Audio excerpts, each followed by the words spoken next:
اس میں کوئی شک نہیں ہے کہ شروع میں لوگوں کو شاید امیدیں تھیں کہ یہ سلیکٹ ہو کر آئے ہیں، مگر ہو سکتا ہے کوئی نئی چیز کریں، اور وہ لوگوں کی امیدوں پر پورے اترے. انہوں نے نئی چیز کی، اور وہ نئی چیز یہ کی کہ لوگوں سے ان کے منہ سے ان کا کھانے کا نوالہ چھین لیا.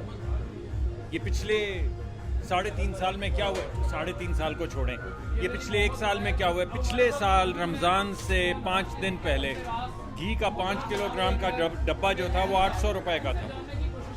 یہ ابھی آپ اچھڑے سے گزر رہے ہیں، باہر نکلیے 2200 روپے کا ہے. تو آپ مجھے بتائیے، ان کو پریشان نہیں کرتا، وہ تو قوم بنا دیا ہے نا، یہ تو کم تر لوگوں کا کام ہے. دیکھیے یہ کسی حد تک تو اگر طنزیہ انداز میں بات کی جائے تو فیسیشیسلی تو یہ بات صحیح ہے، لیکن ذرا غریب آدمی سے پوچھیں کہ وہ اس مذاق کو کیسے دیکھتا ہے جو 30 یا 35 ہزار یا 40 ہزار روپے کماتا ہے، جو پاکستان کا 95% لوگ ہیں جو پاکستان کے.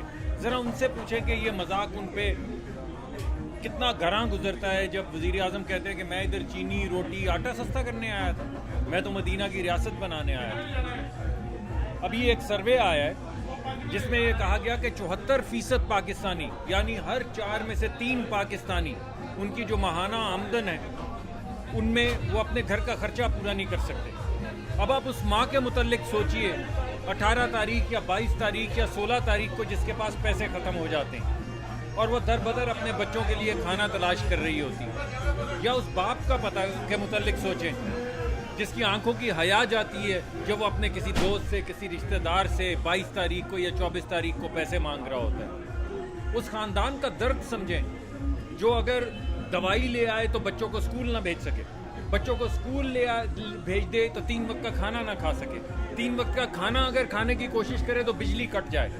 تو یہ ہے تو یعنی بہت تکلیف دہ ہے، بہت تکلیف دہ. لیکن میرے لیے پریشانی کی بات یہ ہے کہ کم از کم کچھ اندازہ ایسا ہو چلا تھا کہ پاکستان کی جو بڑی سیاسی جماعتیں تھیں انہوں نے ریلیجن کارڈ استعمال کرنا ترک کر دیا تھا. لگ یہ رہا تھا کہ شاید بہتریا جس بے غیرتی اور بے دردی کے ساتھ مذہب کارڈ برت رہے ہیں، ان کے نمائندے یہ کہہ رہے ہیں کہ خود کچھ حملہ کر دو اپوزیشن کو. یہ کتنا ڈینجرس ہے؟ دیکھیے مجھے تو ان کی بے چارگی جو ہے اس کا درد ہوتا ہے.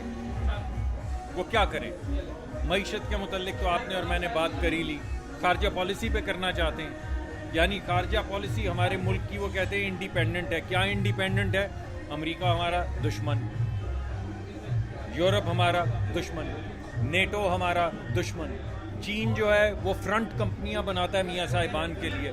قطر کی گیس میں کک بیک تھی، کبھی وہ سعودی عربیہ کے ساتھ ملتے ہیں تو ترکی کو اور ملیشیا کو ناراض کر دیتے ہیں، کبھی وہ ترکی اور ملیشیا کو کہتے ہیں کہ ہمیں روکا تھا، نہیں رکنا چاہیے تھا، سعودی عربیہ کو ناراض کر دیتے ہیں. ماں سوائے روس کے ایک ایسا ملک جس نے ابھی S-400 کی شیلڈ دی ہے ہمارے نیوکلیئر ٹیکنالوجی کے خلاف، ہمارے نیوکلیئر میزائل جو ہیں ان کے خلاف شیلڈ بنانے کی جو پوری ٹیکنالوجی ہے اس نے انڈیا کو دی ہے.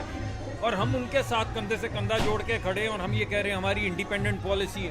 ہماری یہ انڈیپینڈنٹ پالیسی ہے کہ ہم کشمیر کی ثالثی ڈونلڈ ٹرمپ کو دے آئے تھے. ہماری یہ انڈیپینڈنٹ پالیسی تھی کہ عمران خان صاحب باہر جا کے 2 گھنٹے بیٹھے رہے تھے وزیر اعظم بھارت کے دفتر کے باہر اور کہہ رہے تھے کہ بڑے اچھے آدمی. یعنی خارجہ پالیسی پہ وہ تبصرہ نہیں کر سکتے، معیشت پہ وہ تبصرہ نہیں کر سکتے.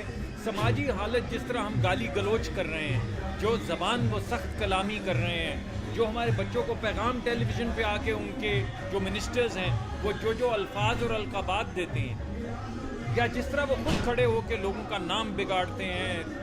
ایک ایسا لگتا ہے کہ کیچڑ کی بالٹی ہے، نہ ان کو تمیز ہے، کسی کی ماں ہے نہ بہن ہے، گزرتے میں کسی کے منہ پہ، کسی کے کپڑوں پہ، کسی کی بیٹی پہ کیچڑ پھینکتے چلے جاتے ہیں. سماجی طور پہ جو ہم جس ڈی جنریشن کا شکار ہیں، آپ کے خیال میں یہ مٹیریل نہیں؟ اب یہ تمام چیزیں جب آپ دیکھیں، نہ معیشت، نہ ثقافت، نہ سماجی حالت، نہ خارجہ پالیسی، تو وہ ماسوا اس کے کیا لوگوں کو بیچیں؟ کبھی ان کو نظر آتا ہے کہ چین سے کو سرخ آندھی اڑ رہی ہے، کبھی ان کو نظر آتا ہے کہ ریاست مدینہ بن رہی ہے، کبھی وہ ترکی کی طرف چل پڑتے ہیں. کمال آدمی ہے. ایک بات تو مانیں آپ بھی